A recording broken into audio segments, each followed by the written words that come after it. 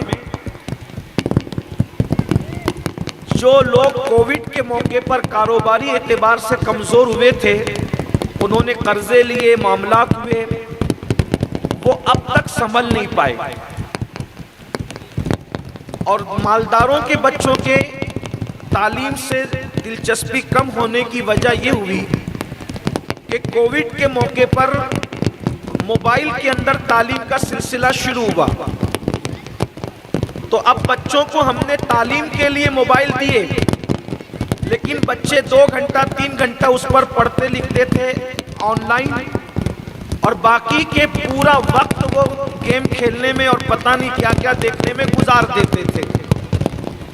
نتیجہ یہ ہوا کہ مالداروں کے بچے بھی جو ہے وہ موبائل کا شکار ہو کر ان کی توجہ تعلیم کی طرف سے ہٹ گئی، اور غریب کا بچہ تو غربت کی وجہ سے مارا گیا۔ تو ہم یہ چاہتے تھے کہ شہر میں کچھ پروگرامات ایسے ہوں، بلکہ ہم تو ہفتے بھر یہ چاہتے تھے کہ ہفتے بھر محفل ہو، لیکن دن کم کرتے کرتے کرتے اب یہ نوبت آئی کہ 3 دن میں آ گئے۔ تو تعلیم کو لے کر لوگوں کا یہ ذہن بن رہا ہے کہ بھئی ہم بچوں کو پڑھا کر کریں گے کیا؟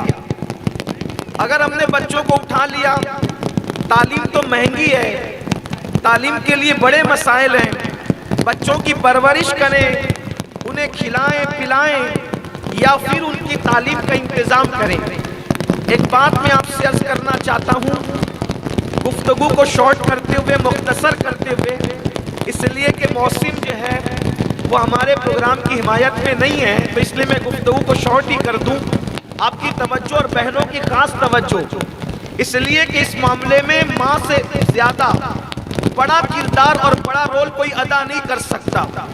آپ اندازہ فرمائیں کہ جب جتنی بڑی ہستیاں ہیں، سرکار امام اعظم کو لے لیں، حضور غوث اعظم کو لے لیں، سرکار غریب نواز کو لے لیں، حضور محبوب الہی کو لے لیں، بابا فرید الدین گنج شکر کو لے لیں، سرکار صابر کلیر کو لے لیں، یہ جتنی بڑی بڑی ہستیاں ہیں یہ سب غریب گھروں کے اندر انہوں نے پرورش پائی ہے، اور اکثر ان میں سے جتنوں کی مائیں ہیں، ساری مائیں اکثر و بیشتر نوجوانی میں بیوہ ہوئی ہیں اور بیوگی کے عالم میں انہوں نے زندگی گزاری ہے، اور پھر بیوہ ہونے کے بعد بھی ان لوگوں نے اپنے بچوں کو چرخہ کاٹ کر، اپنے بچوں کو فاقہ کشی کر کے، اپنے بچوں کو محنت مزدوری کر کے تعلیم دلائی۔ آپ غور کریں، جس وقت سرکار غوث پاک رضی اللہ تبارک و تعالی عنہ جیلان سے بغداد شریف کی طرف اعلیٰ تعلیم کے حصول کے لیے نکلتے ہیں، تو آپ کی امی جان کے پاس کل 80 درہم موجود تھے یا 80 دینار موجود تھے، 40 دینار آپ کے چھوٹے بھائی کے لیے آپ نے رکھے اور 40 دینار سرکار غوث پاک کو دیا، اور سرکار غوث اعظم کو صرف 40 دینار دے کر رخصت کرتے ہوئے فرمایا بیٹا انشاءاللہ اب تمہاری اور ہماری ملاقات قیامت کے دن ہوگی۔ اور پھر وہ نوجوان، وہ بچے جو لوگ تعلیم کو حاصل کرنے میں غربت کو رکاوٹ سمجھتے ہیں کہ غریبی رکاوٹ ہے تعلیم کے حصول کے لیے، ان کے لیے سرکار غوث الاعظم دستگیر پیران پیر کی ذات بہت بڑا عظیم اسوہ ہے۔ ہم لوگ غوث پاک کو نیاز کے حوالے سے تو جانتے ہیں، غوث پاک کو ہم جو ہے وہ مردہ زندہ کرنے والے کے حوالے سے تو جانتے ہیں، ہم غوث الاعظم دستگیر کو اللہ اکبر بڑے پیران پیر کی حیثیت سے تو جانتے ہیں، لیکن غوث اعظم کو اس حیثیت سے بھی لوگ جانے کہ اتنی غربت کے باوجود کل سرمایہ، کل اثاثہ صرف 40 دینار ہے، اور 40 دینار لے کر ایک ملک سے دوسرے ملک، ایک شہر نہیں ایک ملک سے دوسرا ملک، اس لیے کہ گیلان جو ہے وہ ایران میں آتا ہے اور بغداد عراق میں آتا ہے، یعنی کہ صرف 40 دینار لے کر ایک ملک سے دوسرے ملک سرکار غوث پاک تشریف لے جاتے ہیں۔ اب لوگ آج کہتے ہیں دوسرے ملک میں پڑھنے کے لیے جائیں تو کیسے جائیں؟ ہم نے کہا او 11ویں والے پیر کے غلاموں، تم آج سوچ رہے ہو 900 سال پہلے تمہارا قادریوں کا پیر سرکار غوث الاعظم دستگیر صرف 40 دینار لے کر ایک ملک ایران سے دوسرے ملک عراق کا سفر صرف علم کے لیے طے کرتے نظر آتے ہیں۔ سبحان اللہ سبحان اللہ۔ پھر اس ملک میں علم کے لیے، حصول علم کے لیے سرکار غوث پاک نے فاقہ کشی کی اور بتایا کہ علم کی اہمیت کیا ہے۔ اگر علم کے لیے بھوکے رہنا پڑے تو یہ بھی تمہارے اسلاف کی سنت ہے، علم کے لیے اگر پیون کا لباس پہننا پڑے یہ بھی تمہارے اسلاف کی سنت ہے۔ اگر علم کے لیے کیفیت کیا تھی سرکار غوث اعظم خود فرماتے ہیں، ہمارے بڑے پیر سرکار خود فرماتے ہیں، جن کے نام سے لوگوں کو اللہ اکبر کچھ لوگوں کا ایمان تازہ ہو جاتا ہے اور کچھ لوگوں کی کیفیت یہ ہوتی ہے اللہ اکبر کہ عقل ہوتی تو خدا سے نہ لڑائی لیتے، یہ گھٹائیں اسے منظور بڑھانا سے سبحان اللہ سبحان اللہ۔ لکا ذکر کا ہے سایہ تجھ پر ذکر اونچا ہے تیرا بول ہے، بالا تیرا علامہ خیر ہے، اے غوث وہ تیکھا تیرا، مر کے بھی چین سے سوتا نہیں مارا تیرا، اور تو ہے وہ غوث کہ ہر غوث ہے شیدا تیرا، تو ہے وہ گیس کہ ہر گیس ہے پیاسا تیرا، اور واہ کیا مرتبہ اے غوث ہے بالا تیرا، اونچے اونچوں کے سروں سے قدم اعلیٰ تیرا، سر بلا کیا کوئی جانے کہ ہے کیسا تیرا، اولیاء ملتے ہیں آنکھیں وہ ہے تلوہ تیرا۔ حضور غوث پاک نے جب جامعہ نظامیہ کے اندر داخلہ لیا، جامعہ کا مطلب یونیورسٹی ہوتا ہے، آج تو لوگ عرف کے اعتبار سے ہر مدرسے کو جامعہ کہہ دیتے ہیں، لیکن وہ اس زمانے میں جامعہ کا مطلب یونیورسٹی۔ آپ نے جیلان میں ابتدائی تعلیم حاصل کر کے اس مقام پر پہنچ گئے تھے کہ اب آپ نے یونیورسٹی کے اندر داخلہ لینا تھا، جامعہ کا مطلب یونیورسٹی ہوتا ہے، اور وہاں آپ نے فاقے کیے۔ خود فرماتے بھوک اتنی لگی مجھے، اتنی بھوک لگی کہ بھوک کی وجہ سے مجھ سے جب برداشت نہیں ہوا تو میں نے سوچا کہ بغداد کے جنگل میں جاؤں، اور بغداد کے جنگل میں جا کر جہاں پر لوگ کچھ چیزیں پھینک دیتے ہیں یا درخت کی پتیاں گر جاتی ہے وہ خاموشی سے اٹھا کے کھا لوں۔ فرماتے میں جب وہاں پہنچا تو میں نے دیکھا کہ پہلے کچھ لوگ وہاں پر کچھ چن چن کے کھا رہے تھے، میں وہاں سے نکل گیا۔ نکلنے کے بعد پھر میں ایک مسجد میں آ کے بیٹھا، تو مسجد میں آ کر بیٹھا تو میں نے دیکھا کہ ایک اجنبی حلوہ اور پوری لے کر مسجد کے اندر آیا۔ فرماتے مجھے بھوک اتنی لگی تھی کہ جب وہ لقمہ اٹھا کر اپنے منہ میں ڈالتا تو میں بھوک سے بے قابو ہوتا۔ اور بھوک سے بے قابو ہو کر وہ منہ میں لقمہ اپنے ڈالتا. بھوک سے میں اتنا بے قابو اور بے چین تھا کہ وہ اپنے منہ میں لقمہ ڈالتا لیکن میرا منہ خود بخود کھل جاتا. ارے نہیں، سبحان اللہ سبحان اللہ. ہمارے بزرگوں نے ہمیں سکھایا قوم جس حالت میں ہم بھی اسی حالت میں. ہم کوئی آسمان سے تھوڑی اتر کر کے آئے ہیں. آپ بھیگیں گے تو ہم بھی بھیگیں گے، آپ نہیں بھیگیں گے تو ہم بھی نہیں بھیگیں گے. یہ کوئی بات تھوڑی ہوئی کہ ہم اپنے لیے کچھ وی آئی پی سسٹم قائم کر لیں. اور آپ بھی انسان ہیں، ہم بھی انسان ہیں. اگر بخار آئے تو دونوں کو آنا چاہیے، اگر چھینکیں آئے تو دونوں کو آنا چاہیے. یار کچھ لوگ کیلا کھا کے چھینکتے، کچھ لوگ عشق رسول میں چھینکے، تو پھر کیا؟ سبحان اللہ سبحان اللہ سبحان اللہ. کل جب کوئی پوچھے گا کہ بیمار کیوں پڑے تو کہا رسول اللہ کی باتیں بھیگ کر کے سن رہے تھے. سبحان اللہ سبحان اللہ. اور اللہ کرے یہ جسمانی بیماری پھر روحانی بیماری میں تبدیل ہو جائے آمین، اور مرض آمین یا رب عشق مل جائے، عشق کا مرض مل جائے تو پھر آمین. مزہ کیا ہو، پھر اوے سے کرنی کے عشق کی خیرات نصیب ہو جائے. آمین آمین. اور پھر ہم کہنے لگے کہ جان عشق مصطفیٰ سبحان اللہ. روز فضو کرے خدا، جس کو ہو درد کا مزہ نازے دوا اٹھائیں گے. سبحان اور میرا اللہ. تو عقیدہ انشاءاللہ عشق رسول میں، اگر عشق رسول کے نام پر اگر ہم بھیگتے ہیں تو انشاءاللہ نقصان نہیں ہوگا. چند چھینکیں آئے گی لیکن نقصان، جس کا عقیدہ اچھا ہے اس کو کوئی نقصان نہیں ہوگا. درود شریف پڑھنے تو بات آگے تھی. اللهم صل على رب صل سيدنا وسلم شفينا دائما ومولانا ابدا محمد بعدد قطرات خیر الامطار. خلق كلهم صلاة و سلام علیک یا جد الحسن والحسین. اللہ بھی کیسا کریم ہے، جب دیکھتا ہے کہ میرے بندے گرمی سے پریشان ہو رہے ہیں تو پھر ٹھنڈی ٹھنڈی جو وہ برکھا برسا دیتا ہے. سبحان اللہ. پروگرام والوں کو پریشان نہیں ہونا. کچھ لوگ کہتے ہیں حضرت پروگرام ہو رہا ہے، بارش ہو رہی، دعا کر دے، بند کر دے. میں نے کہا دعا کریں گے تو بند ہو ہی جائے گی، لیکن کیوں دعا کریں؟ کیونکہ جتنی ضرورت تقریر کی ہے اس سے زیادہ ضرورت بارش کی بھی تو ہے. بے شک بے شک. باران رحمت کو برسنے دیجئے. پھر نہیں برستی تو پھر کہتے ہو کہ چلو دعا کرنے کے لیے، پانی مانگنے کے لیے. آتی ہے تو بند کراتے ہو، اور جب نہیں آتی ہے تو کہتے ہو کہ چلو پھر دعا کریں. تو ایسا نہیں ہونا چاہیے. آئے تو بھی تجھ سے راضی ہے، نہیں آئے تو بھی تجھ سے راضی ہے. ہمیں آنے نہیں آنے سے کیا، جس میں یار راضی ہے اس میں ہم بھی راضی ہیں. اور یہ بات یاد رکھنا، جو انتظامیہ ہے، جو نوجوان انتظامیہ، ان سے کہتا ہوں جب بھی کوئی نیک کام کے شروع یا اختتام پر یا درمیان میں بارش ہو جائے، سمجھ لو وہ کام اللہ نے قبول کر لیا. سبحان اللہ سبحان اللہ. نعرہ تکبیر، نعرہ رسالت. دیکھو میرے نبی کی شان. جلسے روز ہوتے ہیں، مقبول جلسے ایسے کبھی کبھی ہوتے ہیں. سبحان اللہ سبحان اللہ. یہ مقبول جلسے، جو فرشتے مقبول جلسوں کی فہرست میں نام لکھیں گے تو ہمارے رضی آباد کی اس غریب بستی کا نام بھی ہے. سبحان اللہ سبحان اللہ. ارے جو لوگ، میں تو یہی تو لوگوں سے کہتا ہوں، جو دل اللہ نے غریبوں کو دیا ہے وہ مالداروں کو کہاں دیا ہے؟ مالدار بڑی بڑی لائٹنگ لگا کے جلسے تو کر لیتے ہیں، لیکن ان میں کہیں نہ کہیں یہ ہوتا ہے کہ ہمارے پاس مال ہے.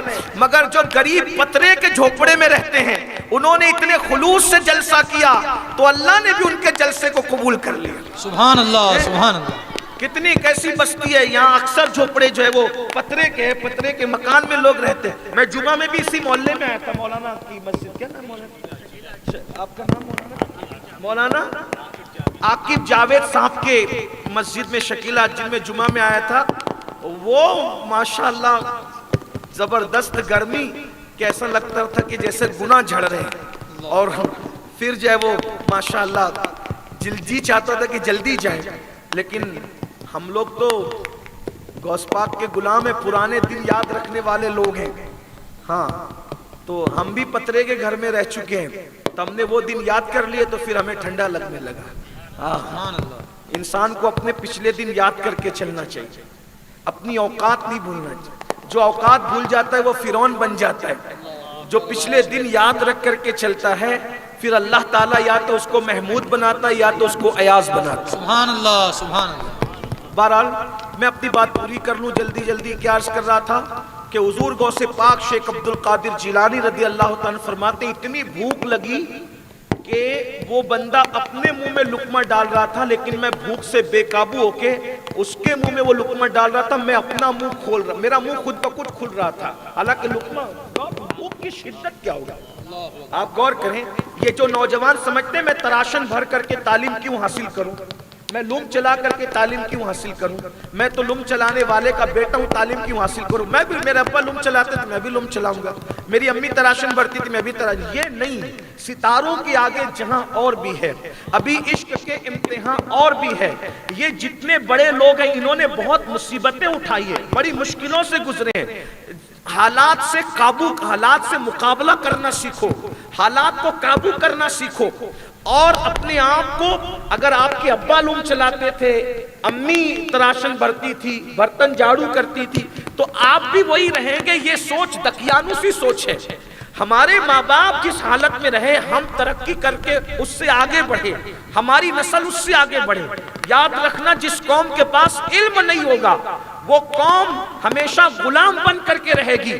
اگر لوگوں کے بازو سے بازو لگا کر کے کھڑے ہونا ہے، اگر لوگوں کے درمیان اپنے ضمیر کا سودا ہونے سے بچنا ہے، اگر لوگوں کی غلامی سے بچنا ہے، تو علم حاصل کرو اور اپنے بچوں کو ہی پڑھاؤ۔ اور جو میرے بھائی لوم چلانے والے، تراشن بھرنے والے، اور جو وہ مزدوری کرنے والے، محنت کرنے والے، ان سے کہتا ہوں 8 گھنٹے کی بجائے جو وہ 12 گھنٹے کی بجائے 16 گھنٹے ڈیوٹی دو، محنت کرو، لیکن اپنے بچوں کو پڑھاؤ۔ اس لیے کہ خوبصورت بچہ اگر جاہل ہو جائے تو اس کی خوبصورتی کام نہیں آتی، لیکن ایک کالے کلوٹے رنگ کا بچہ اعلیٰ تعلیم حاصل کر لے تو وہ بھی لوگوں کے سروں پہ بٹھایا جاتا ہے۔ کیوں؟ اس لیے کہ علم کی اہمیت ہے۔ قرآن نے خود کہا هل يستوي الذين يعلمون والذين لا يعلمون، علم والے اور بغیر علم والے، پڑھے لکھے اور ان پڑھ، دونوں کبھی برابر نہیں ہو سکتے۔ علم کی بڑی اہمیت ہے، اور کس مصیبت سے بزرگوں نے علم حاصل کیا۔ غوث پاک فرماتے ہیں کہ وہ منہ میں لقمہ ڈالتا تھا، میرا منہ خود بخود کھلتا تھا۔ بالآخر اس نے مجھے دیکھا اور دیکھ کے کہا، جوان تو کون ہے؟ تو کون ہے؟ تو کہا کہ میں ایران کا، گیلان کا رہنے والا ہوں۔ ایران کا ایک قصبہ ہے گیلان، آپ کو جیلانی کہتے ہیں، چونکہ عربی میں گاف نہیں ہوتا، اصل وہ گیلانی ہے، لیکن گیلانی کو عربی میں گاف کو جیم میں بدل کر جیلانی کہتے ہیں، لیکن اصل گیلانی ہی ہے۔ تو چونکہ وہ گیلان تھا، ایران کی وجہ سے عجم میں گاف کا استعمال ہوتا ہے، تو کہا کہ میں گیلان کا ہوں، گیلانی ہوں، میرا نام عبد القادر ہے۔ تو اس نے کہا میں بھی تو گیلان کا ہوں۔ اور عبد القادر نام کا ایک جوان ہے، اس کی امی نے مجھے کچھ روپیے دے کر کے بھیجے تھے اور کہا تھا کہ میرے بیٹے کو یہ دے دینا، تو میں اس کو ڈھونڈ رہا، ملائی نہیں وہ مجھے، تو چونکہ میں نے اسی کے پیسے میں سے یہ حلوہ پوری خرید کے کھا لی ہے، تو فرمایا وہی تو میں ہوں، میری امی نے بھیجا۔ تو غوث پاک کہتے ہیں میں نے شکر ادا کیا کہ میں اس کا نہیں کھا رہا ہوں بلکہ یہ بھی میرا ہی کھا رہا ہے۔ سبحان اللہ، سبحان اللہ، سبحان اللہ۔ اندازہ کریں اس مصیبت میں سرکار غوث پاک نے پڑھا، اور پڑھنے کے بعد اپنے زمانے کے شیخ الاسلام بنے، چاروں فقہ کے مفتی بنے۔ اب بات میں سمیٹتے ہوئے عرض کروں، آپ کو ہمت نہیں ہارنا ہے، پڑھانے والوں کو بھی اور پڑھنے والوں کو بھی۔ نمبر 1، غربت کتنی ہو، غوث پاک کی غربت یاد کرو۔ اور آپ کو جانتے ہیں جب آئے تھے صرف 40 دینار لے کر آئے تھے۔ اب ذرا توجہ کرنا، میں بہنوں کی بھی توجہ، جب آئے تو صرف 40 دینار لے کر آئے تھے، ایک کپڑے پر آئے تھے، لیکن پڑھ لکھ کر اتنے بڑے عالم بنے کہ پھر اتنے بڑے تاجر بنے کہ سرکار غوث اعظم پورے بغداد میں سب سے زیادہ مہنگا کپڑا پہنتے تھے، اور اتنا قیمتی اور مہنگا پہنتے تھے کہ اتنا قیمتی اور مہنگا بادشاہ وقت کو بھی میسر نہیں آتا تھا۔ یہ کس وجہ سے ترقی ہوئی؟ اس میں علم کا اصل معاملہ ہے۔ علم والا کبھی نہ کبھی مالدار ضرور بنتا ہے، علم آدمی کو مالدار کرتا ہے۔ علم آدمی اگر مالدار بننا چاہتے ہو تو علم کی طرف آتا، علم کی طرح، علم مالدار کرتا ہے۔ دیکھو یوسف علیہ السلام بازار میں بک کر مصر آئے، لیکن علم تھا تو جسے بازار میں بیچا گیا انہی کے علمی صلاحیت کی وجہ سے پھر انہیں مصر کا بادشاہ بنا دیا گیا۔ علمی صلاحیت، یہ علمی صلاحیت ہے۔ حضرت سلیمان علیہ السلام سے اللہ نے کہا علم لوگے یا بادشاہت لوگے؟ تو فرمایا مجھے علم چاہیے، اور علم کی برکت سے اللہ نے بادشاہت بھی عطا کر دی۔ تو یہ جو ہم سوچ رہے ہیں کہ بچوں کو کیوں پڑھائیں، تعلیم مہنگی ہو گئی، کرنے دو مہنگی تعلیم کتنی بھی مہنگی ہو جائے۔ کیا جوتے مہنگے نہیں ہوئے؟ کیا گیہوں مہنگا نہیں ہوا؟ کیا تیل مہنگا نہیں ہوا؟ کیا کپڑے مہنگے نہیں ہوئے؟ ارے کیا چائے اور پان مہنگے نہیں ہوئے؟ پہلے 4 آنے کی چائے ملتی تھی، 12 آنے کی ملتی تھی، 4 آنے کی چائے ہم نے بھی خریدی ہے، حالانکہ ابھی ہمارے بچپن کو گزرنے زیادہ دن نہیں بیتے۔ 30 پیسے کی بھی چائے ہم نے ہوٹلوں سے خریدی ہے۔ گھر کی بوڑھیوں کے لیے اچانک چائے کی ضرورت کے اگر طلب ہو گئی تو کبھی 30 پیسے کی، کبھی 4 آنے کی چائے، حالانکہ کتنے دن گزرے، ہمارے بچپن کو گزرنے 25-30 سال سے زیادہ کا وقت تو نہیں ہوا۔ تو آپ غور فرمائیں، وہ 4 آنے کی چائے ابھی کتنے میں ملتی ہے؟ ابھی کی رپورٹ نہیں ہے، 6-7 روپے کی۔ دیکھو کدھر 4 آنا اور اب کدھر 6-7 روپیہ۔ یہ مالیگاؤں کی یہ تو سستی ہے، اور بڑے شہروں میں تو یہ ہمارا مالیگاؤں تو غریب پرور ہے، اس کو مدینہ منورہ کی خاص تجلیات ملی ہے۔ یہ شہر کے اندر غریب پروری ہے، اور جس شہر میں گئے غریب پروری ہوگی تو وہ مدینہ جو غریب پرور ہے نا، یہ اس کی خیرات ملتی ہے تو شہر غریب پرور بنتا ہے۔ مدینے کے خدا تجھ کو رکھے غریبوں فقیروں کے ٹھہرانے والے۔ شہر میں غریب پرور نہیں ہوتا، غریب تو شہروں میں رہ بھی نہیں پاتے، اتنے پریشان ہوتے ہیں۔ اللہ اکبر۔ تو بہرحال تو چائے مہنگی نہیں ہوئی، چائے مہنگی ہوئی تو کیا ہم نے چائے پینا چھوڑ دیا؟ پان مہنگا ہوا تو کیا ہم نے پان کھانا چھوڑ دیا؟ گٹکا مہنگا ہوا تو کیا لوگوں نے گٹکا کھانا چھوڑ دیا؟ جینس اور جوتے مہنگے ہوئے تو کیا کپڑے اور جوتے پہننا چھوڑ دیا؟ جب آپ ساری مہنگی چیز کو قبول کر رہے ہیں تو پھر تعلیم کو کیوں قبول نہیں کر رہے ہیں؟ ہونے دیجئے مہنگی تعلیم، بس تعلیم مہنگی ہو رہی ہے، آپ سب چیزیں خرید رہے ہیں تو آپ کو تعلیم پر بھی توجہ کرنا چاہیے۔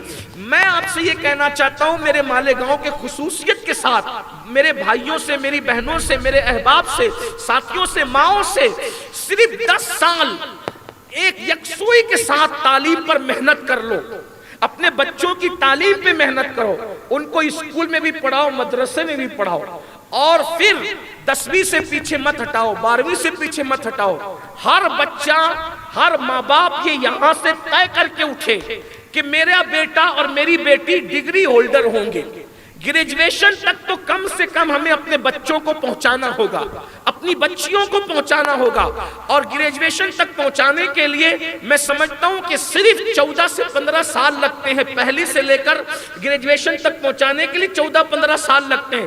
اتنی محنت آپ کر لیں اپنے بچوں کے لیے، 15 سال، اگر آپ 15 سال کی محنت کر لیتے ہیں، انشاءاللہ آپ کی 7 پشتوں تک پھر جہالت کبھی گزر کر نہیں جائے گی۔ آپ اپنے بچے کو گریجویٹ بنا دو گے انشاءاللہ، پھر آپ کے بچے کا دماغ اتنا روشن ہو جائے گا کہ وہ تعلیم کی افادیت سے جب روشناس ہوگا، اس کو معلوم پڑے گی تعلیم کی اہمیت، تو وہ پھر خود ہی اپنے بچے کو اعلیٰ سے اعلیٰ تعلیم دلائے گا۔ اپنے بچوں کا ذہن بناؤ۔ صرف 7 سال، 8 سال، 10 سال کی عمر میں جو ہوٹل پر پچری پر لگاتے ہو، یہ ظلم ہے بچوں پر، یہ کام چور ماں باپ، یہ ظالم ماں باپ۔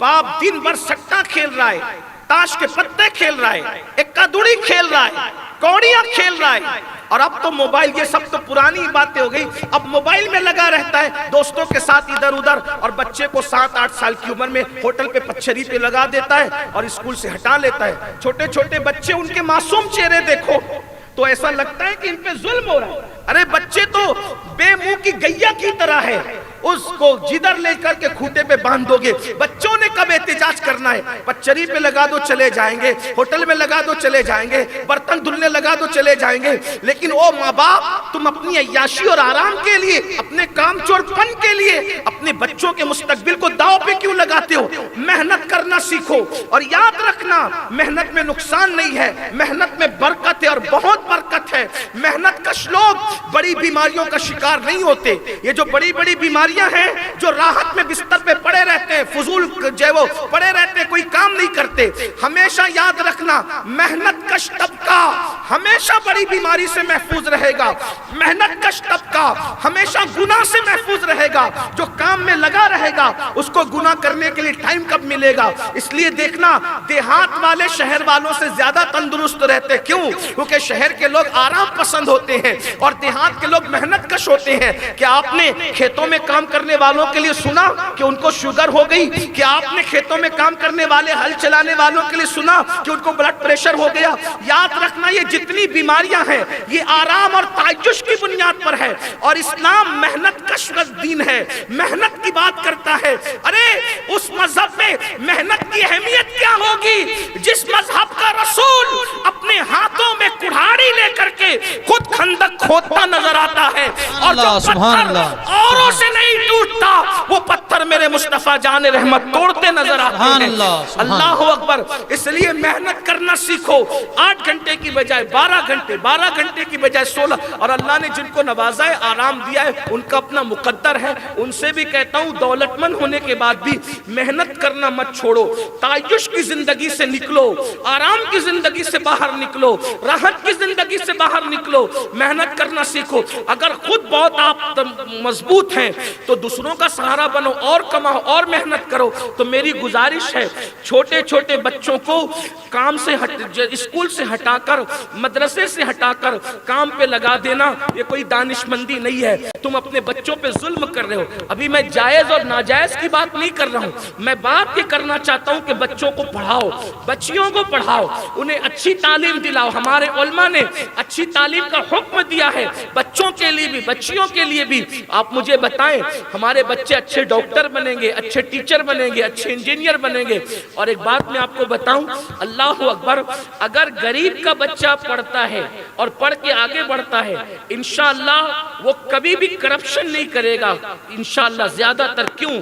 اس لیے کہ وہ جس غربت کی راہ سے گزرا ہے، جب وہ کسی مجبور بے کس اور بے بس کو دیکھے گا تو اس کو اپنے مجبور باپ کا چہرہ یاد آئے گا، اپنی ماں کا مجبور چہرہ یاد آئے گا، وہ لوگوں کے ساتھ اچھا سلوک کرے گا، اچھے انداز سے پیش آئے گا۔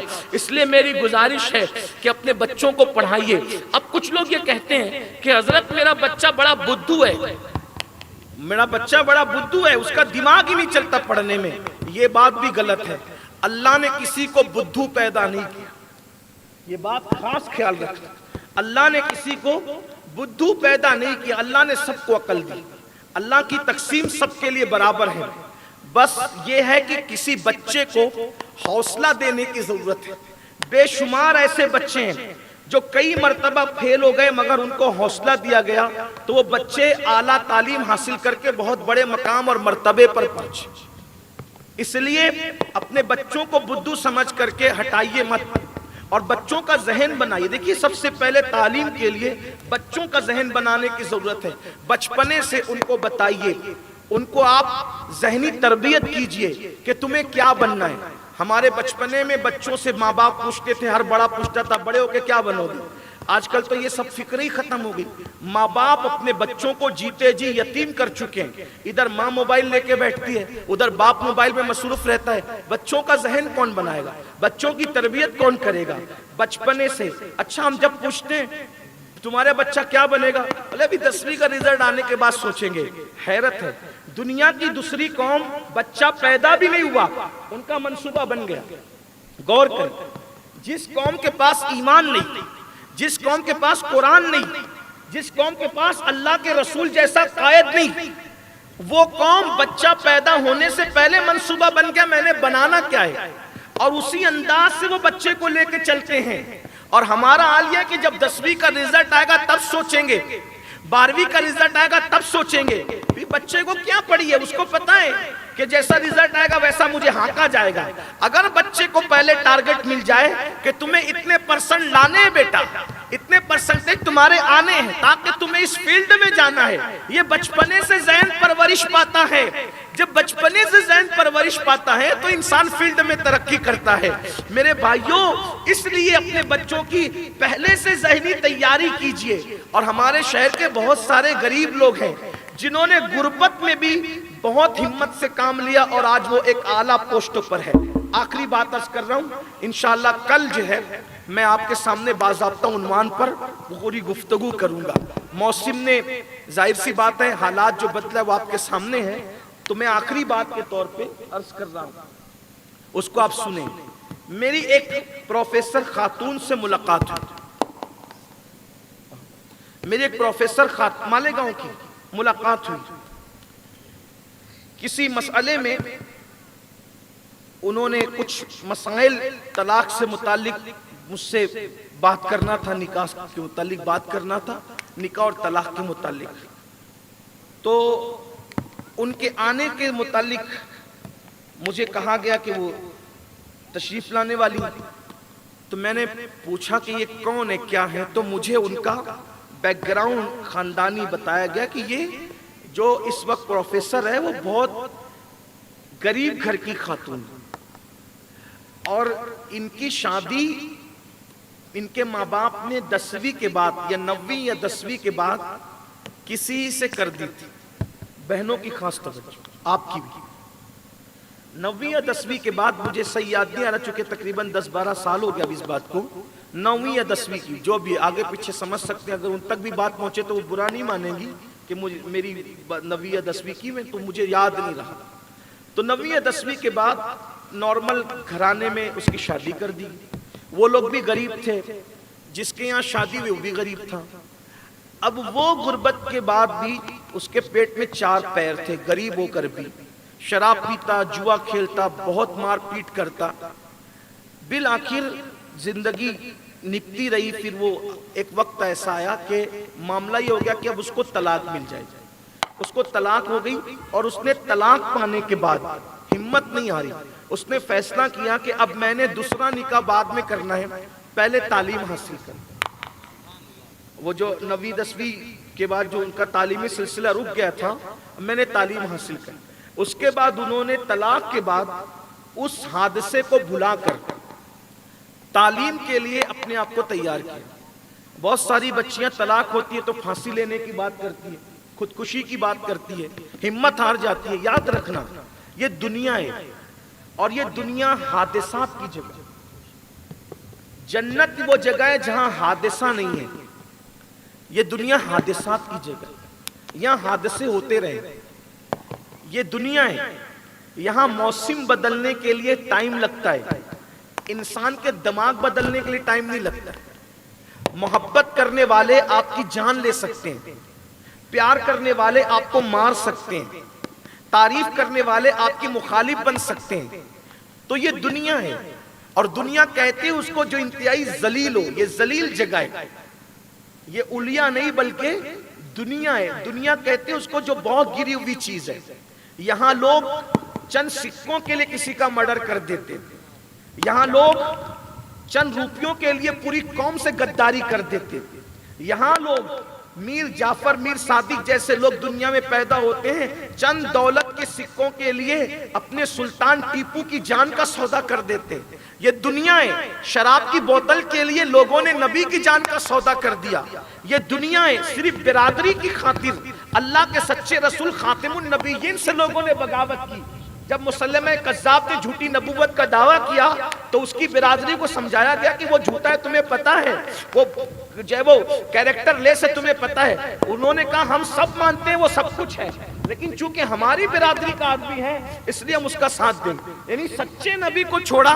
یہ دنیا ہے، یہ حال ہے دنیا کا۔ یہ دنیا میں حادثات ہوتے رہیں گے، مگر یاد رکھنا حادثات ہو تو حادثات ہونے کے بعد ہمیں ہمت نہیں ہارنا ہے۔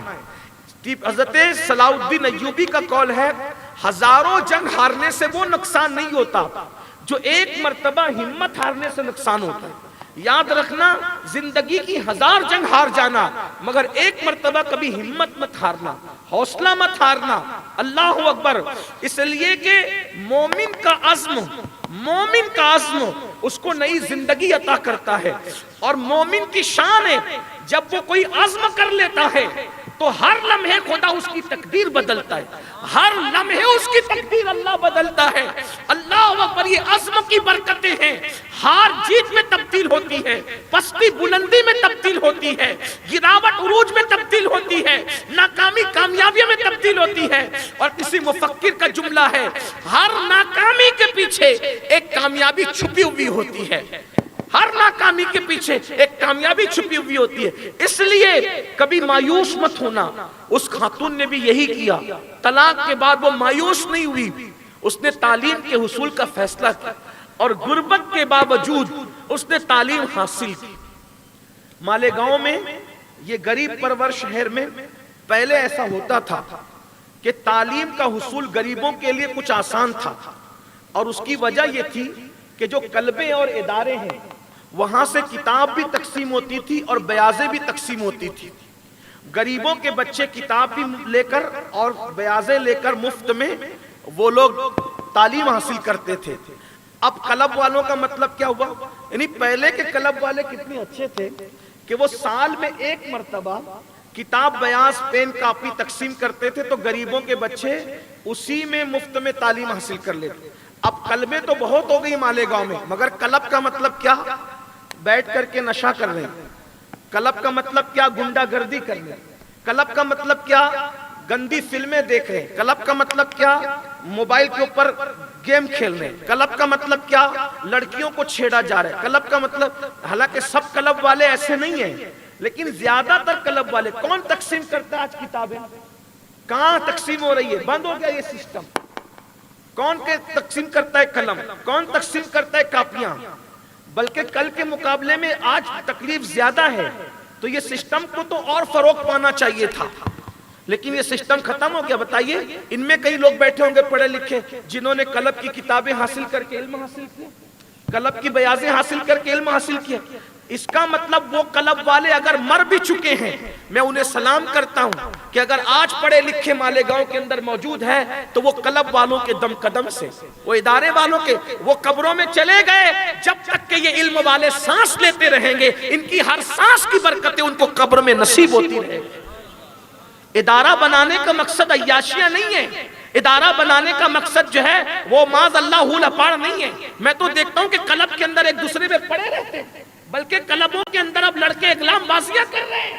یہ صورتحال ہے، بلکہ گھروں میں موقع نہیں ملتا تو یہ گندگی قلبوں میں کر رہے ہیں۔ کہاں سے برکت ہوگی؟ یہ دستور زباں بندی ہے کیسا تیری محفل میں، یہاں تو بات کرنے کو ترستی ہے زباں میری۔ ہم نے اپنی نگاہوں سے وہ مناظر دیکھے ہیں، گانجا پی جا رہی ہے، نشہ کیے جا رہے ہیں، سگریٹ پی جا رہی ہے، یعنی جو بگڑا ہوا لڑکا نہیں ہے اگر وہ کلب میں چلا جائے تو بگڑ جائے۔ پھر کہتا ہوں سب کلبیں ایسی نہیں ہیں، لیکن زیادہ تر یہ حال ہو گیا ہے، یہ حالات ہیں۔ ارے ادارے بناؤ تو قوم کو اٹھانے کے لیے، کلبے بناؤ تو قوم کو سنوارنے کے لیے، قوم کو سدھارنے کے لیے، بلکہ جو کلبے ہوا کرتی تھی، ادارے ہوا کرتے تھے، محلے میں جھگڑا اگر نہیں نپٹتا تھا، کلب والے بیچ میں گھس جاتے تھے تو جھگڑا ختم ہو جاتا، وہ ثالثی کا کردار ادا کرتے تھے، سب ختم ہو گیا۔ متاع دین و دانش لٹ گئی اللہ والوں کی، یہ کس کافر ادا کا غمزہ خوریز ہے ساقی۔ مالیگاؤں والوں، گرد و غبار میں، گھمنڈ اور غرور میں اور دنیا کے چکا چون مکر و فریب میں ڈوب کر اپنی زندگی کے مقصد کو فراموش مت کرو۔ کل کلبے کم تھی، آج بہت زیادہ ہے۔ اگر کلب والے آج بھی وہ سسٹم شروع کرے، وہ کام شروع کرے، بہتوں کے چلے کل ایک سسٹم تھا بیاض تقسیم کرنے کا، اب آج کے بچے بیاض اس طرح لینے نہیں آئیں گے جیسے کل آتے، وہ قطار نہیں لگائیں۔ آج کے بچوں کا مزاج بدل گیا ہے، تو کرنا کیا ہے؟ کرنا کیا ہے؟ دیکھیں ہم لوگ بھی کرتے ہیں کام، ہمیں پتا ہے کہ جب بچے قطار لگا کر کے بیاض اور کاپی لینے نہیں آئیں گے، قلم لینے نہیں آئیں گے، تو پھر کوئی ضروری ہے کہ کاپی قطار لگا کر ہی آپ کریں؟ آپ یہ کر سکتے ہیں کہ چپکے سے اس کی اتنی رقم اس کے گھر پہنچا دیں، اس کی فیس چپکے سے بھر دیں۔ دیکھیں کچھ کام چپکے سے کرنا سیکھیں۔ چپکے سے جو کام کیا جاتا ہے وہ خالص اللہ کے لیے ہوتا ہے، اور جو کام خالص اللہ کے لیے ہوتا ہے وہ آپ کو اللہ والا بنا دیتا ہے۔ آج ہم ہر کام واٹس ایپ کے لیے کر رہے ہیں، فیس بک کے لیے کر رہے ہیں۔ ہمارے ہاں جب تک کارپوریٹر کا سسٹم نہیں تھا، کونسلر ہوتے تھے، تو اس کلب میں جو کاپیاں کتابیں تقسیم ہوتی تھی اس میں کونسلر لوگ بھی بہت اچھا حصہ لیتے تھے، بلکہ اکثر کلبوں میں کوئی نہ کوئی ایک کونسلر کی سرپرستی رہتی ہی تھی، اس کے ہاتھوں سے بٹتی تھی کتاب۔ تو اب تو کارپوریٹر بن گئے ماشاءاللہ لوگ، اگر وہ لوگ تک میری بات پہنچے وہ برا نہیں مانے، میں ان کو مشورہ دے رہا ہوں، وہ کم سے کم کارپوریٹر اپنے محلے میں گٹر اور سنڈاس اور روڈ کی سیاست سے اٹھ کر کم از کم یہ بھی تو سوچے یار جو بچوں کی اسکول کی فیس وہ نہیں بھر سکتے، چلو میں بھر دوں۔ دیکھیے صرف چند چیزوں کو لے کر کے اگر ہم لے کر کے چلتے ہیں تو اس سے کام نہیں بنتا۔ بہت گٹروں کی بات کر لی، سڑکوں کی بات کر لی، بیت الخلا کی بات بہت کر لی، قوم کو تھوڑا سا تعلیم کی طرف بھی لے جاؤ۔ حالات یہ ہیں کہ اگر کارپوریٹر حضرات اپنے ہی محلے کو ہر کارپوریٹر سنبھال لے تعلیم کے اعتبار سے، میں کہتا ہوں انشاءاللہ ایسے ایسے ہیرے اور جواہرات لوگ دیکھیں گے۔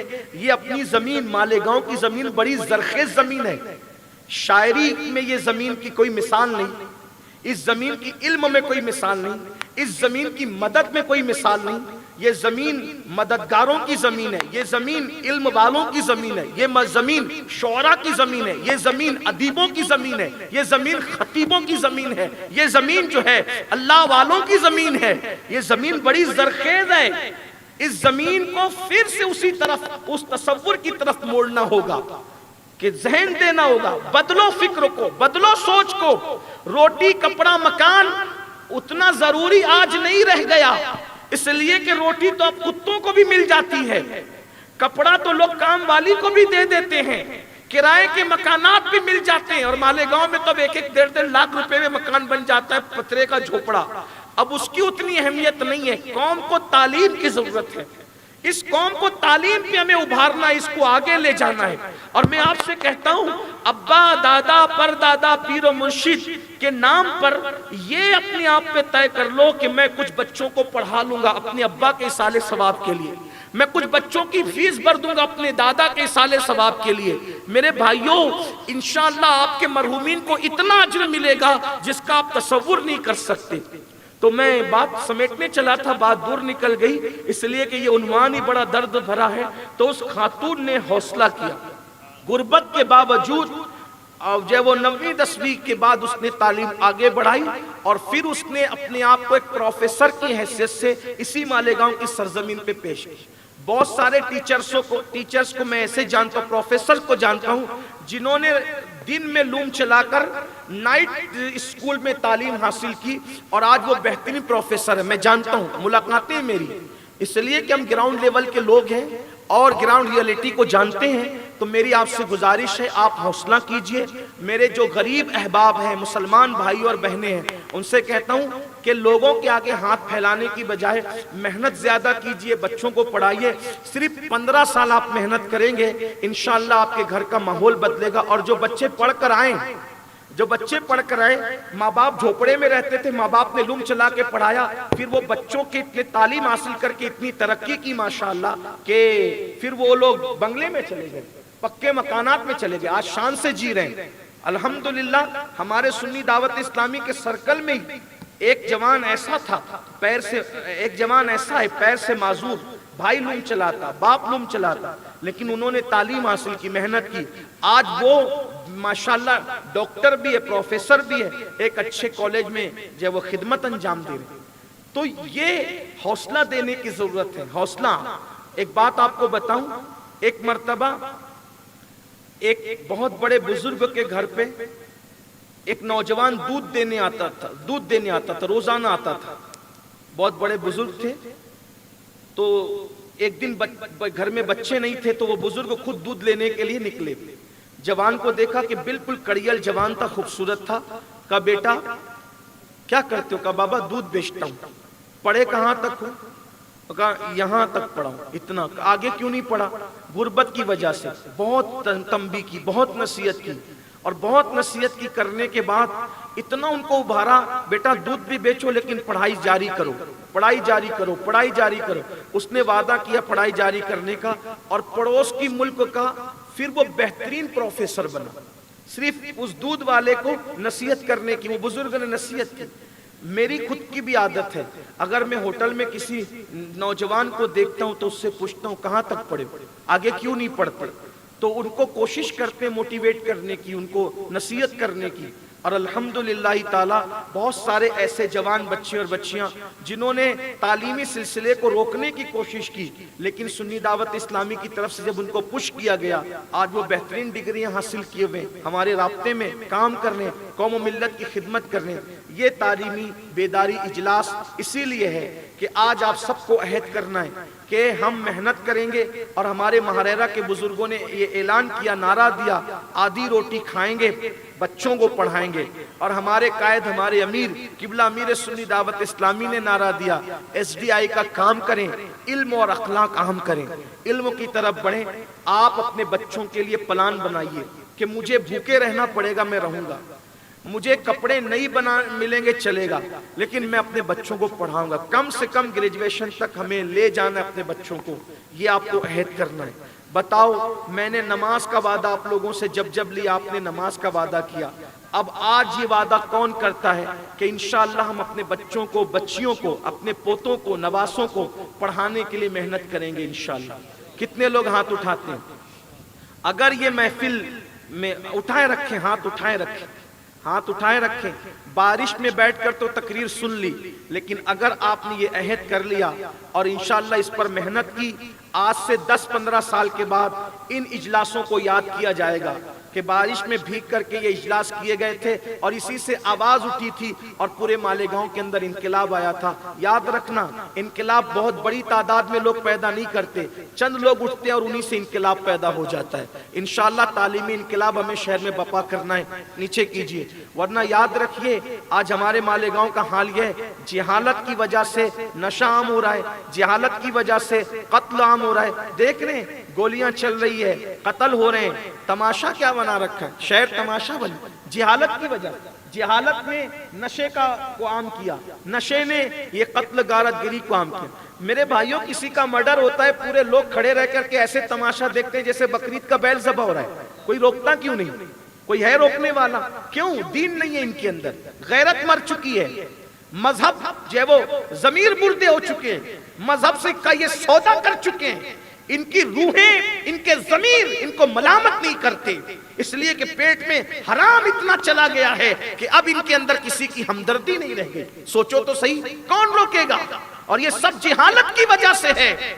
جب تک کہ جہالت کا خاتمہ نہیں ہوگا، آپ نشے کا خاتمہ نہیں کر سکتے، آپ خودکشی کا خاتمہ نہیں کر سکتے، آپ قتل غارت گری کا خاتمہ نہیں کر سکتے، آپ طلاق کی یہ بڑھتی ہوئی شرح کو روک نہیں سکتے، یہ زنا، ظلم، زیادتی، اس کو ختم نہیں کر سکتے۔ علم ہے، علم نور ہے، علم اجالا ہے، علم اسلام کی زندگی ہے۔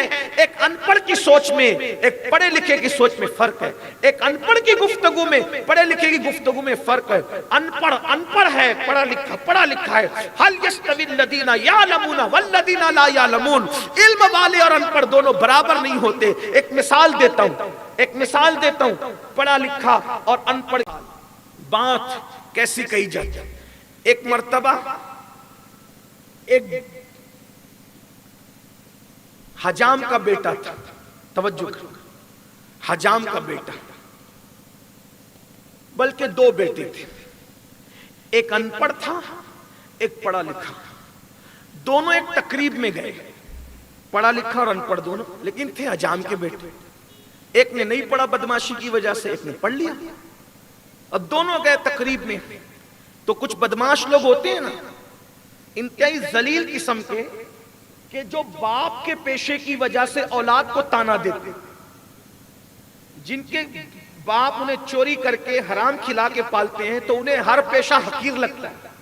لیکن یاد رکھنا، چوری کرنا حقیر ہے، ڈکیتی کرنا حقیر ہے، رشوت کھانا حقیر کام ہے، لیکن حلال روزی، چنے بیچنا، سبزی بیچنا، آٹو چلانا، حجامت کرنا، یہ حقارت والے پیشے نہیں۔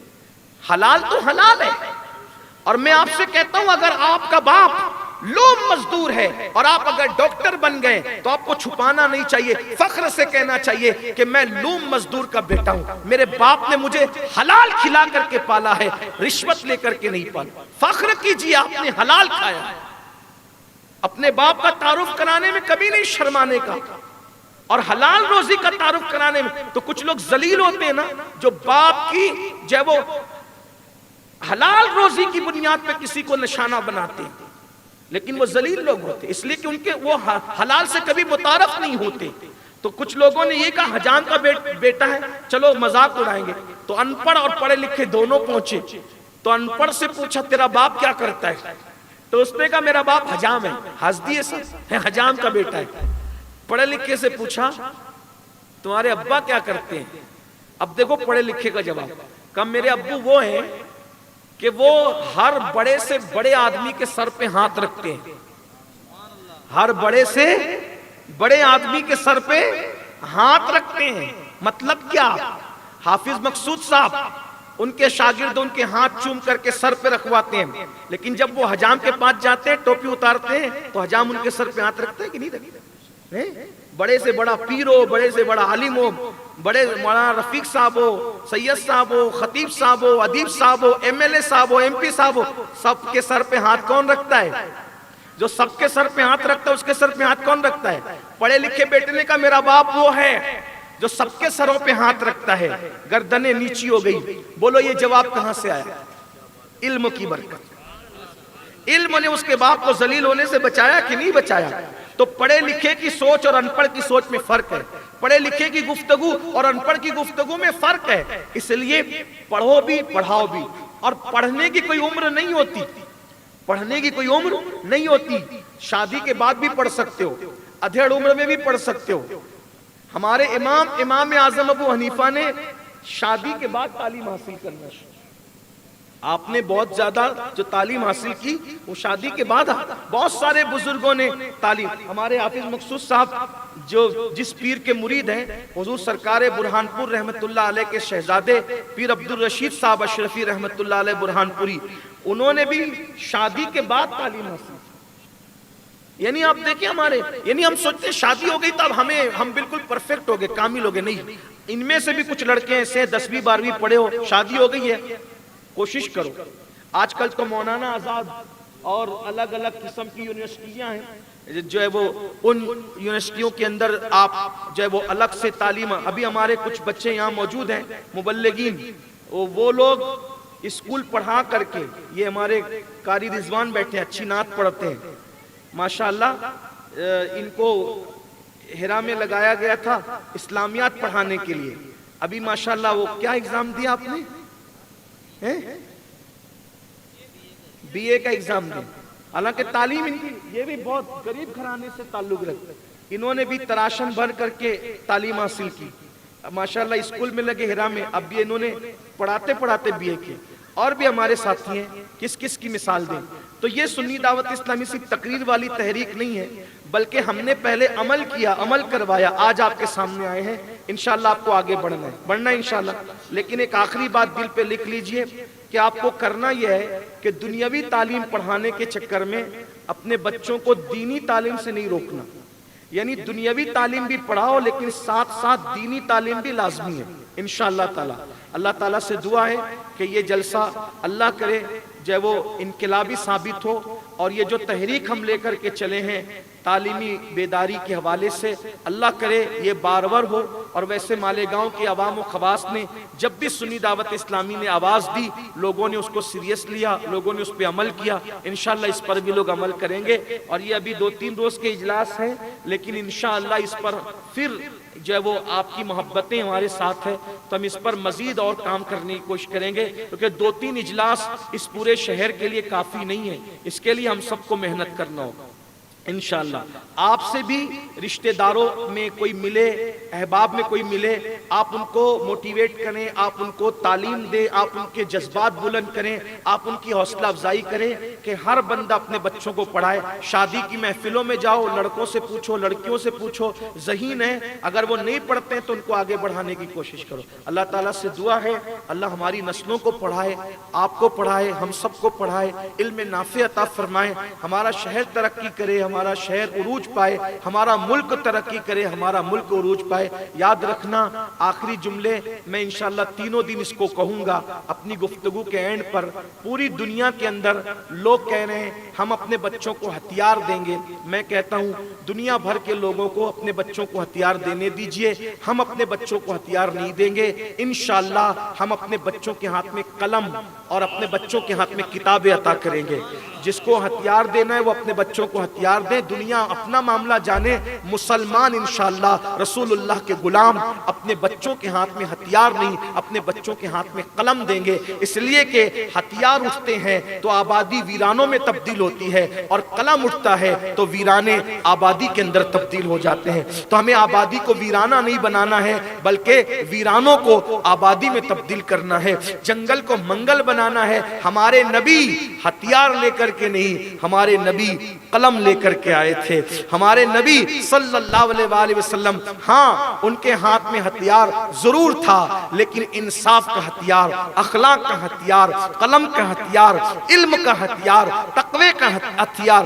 اور پھر یہ ہتھیار نے ایسا کام کیا کہ قریب والا ابو بکر بھی بدل گیا اور دور والا اویس بھی تبدیل ہو گیا، اور زمانے نے پکار اٹھا وہ دانائے سبل مولائے کل فخر الرسل، جس نے غبار راہ کو بخشا فروغ وادی سینہ نگاہ عشق و مستی میں، وہی اول وہی آخر وہی قرآن وہی فرقان وہی یاسی وہی طٰہٰ۔ اللہ آپ سب کو سلامت رکھے۔ اتنی زور کی بارش ہوئی لیکن آپ اٹھ کر کے نہیں گئے، بہنیں بھی بیٹھی رہی۔ اللہ آپ سب کو بہتر جزا دے، آپ کی نسلوں کو اللہ اس کا بہتر صلہ عطا فرمائے۔ جب بھی مالیگاؤں کی تاریخ لکھی جائے گی تو آپ کی اور ہماری محبتوں کی داستان بھی لکھی جائے گی کہ مالیگاؤں کی عوام نے ایک فقیر بے نوا کو اتنی محبت دی تھی کہ اس محبت کی مثال نہیں ملتی۔ شاید لوگ تاج محل کی محبتوں کو تو بھلا سکتے ہیں لیکن بارش میں اس گفتگو کے سننے کے مزاج کو لوگ فراموش نہیں کر سکیں گے۔ اللہ تعالی ہماری محبتوں میں مزید اضافہ فرمائے۔ السلام علیکم ورحمۃ اللہ وبرکاتہ۔